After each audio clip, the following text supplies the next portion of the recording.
now also have naval ships moving into the straits, which we learned on this program last week as well, that we did not have ships in the Straits of Hormuz.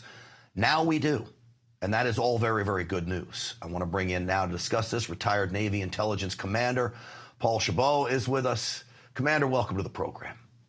My pleasure. Great to be with you. All right, Commander, how enthused are you? I don't know if that's the right word, that we've now have this blockade.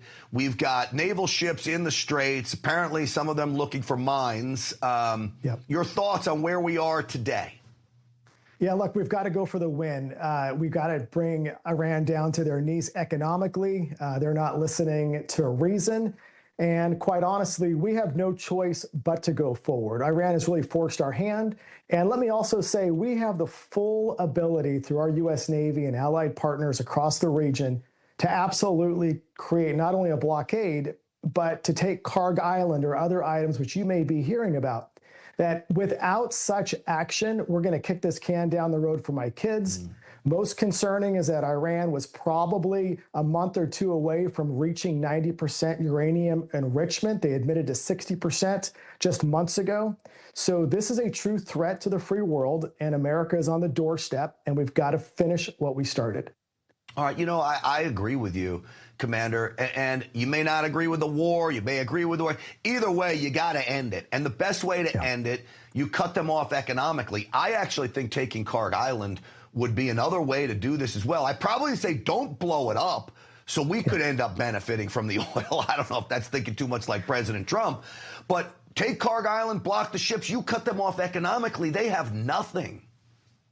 Yeah, Karg Island is in the cards. At least the Iranians should believe that it is. Karg Island's in the northern area of the sea there. It's not in the Strait of Hormuz, but about 90% of the Iranian oil flows out of Karg Island. It's stored there and then moved.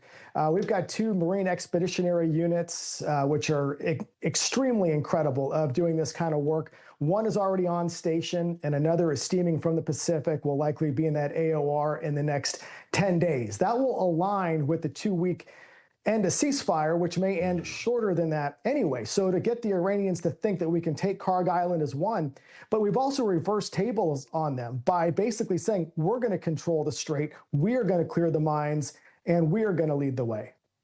Yeah. Let me play one more clip from President Trump today. You mentioned the ceasefire.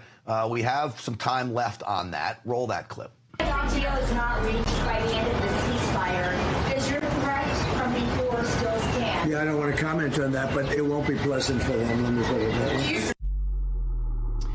Do you think we get all the way to the end of the ceasefire? And you raise a good point that maybe we need more soldiers, Marines on site before we can actually do what we need to do. But do you think we get to the end, or does something happen before then? Well, if Iran stays true to attacking the United States, as we have begun today to basically lock out the Iranian ports, then that will end the ceasefire because they have threatened to target us and our allies and our interests throughout the region. Now, look, they don't have a huge Navy anymore. It's at the bottom of the ocean. They don't have an Air Force. But what they do have are very small, fast, basically attack boats. They still have a mining capability. They have a drone capability.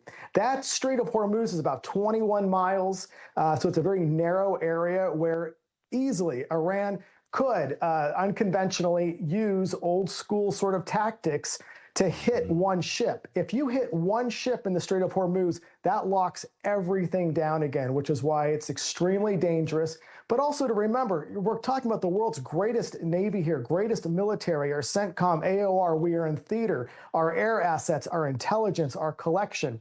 We can do this, but it is not without risk. Yeah. Well, we shall see how it plays out. I think if they do what they threaten to do and hit an American ship or one, it's game over. President Trump, I would believe him when he says it's going to be very ugly for them. I have no doubt about that. Paul Chabot, commander, former commander, U.S. Navy, thank you for coming on. Yes, sir. Thank you. My pleasure. Absolutely. Pleasure's mine. You know, the other issue you got to